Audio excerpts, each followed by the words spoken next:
Hi everyone, in front of me I've got Redmi Note 14S and let me share with you how to change video resolution on this device.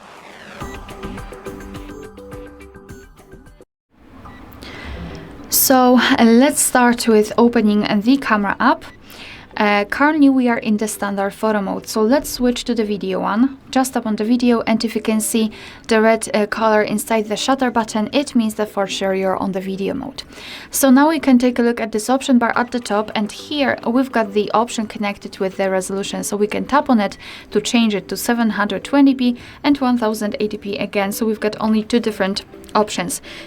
If it is not the most comfortable option for you, you can tap on this arrow to open more options, and here we've got resolution. So let's tap on it, and it is a little bit more comfortable to change the resolution here.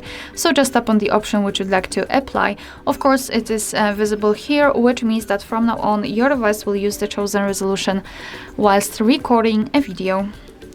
Alright, so that will be all. Thank you so much for watching. Please hit the subscribe button and leave the thumbs up.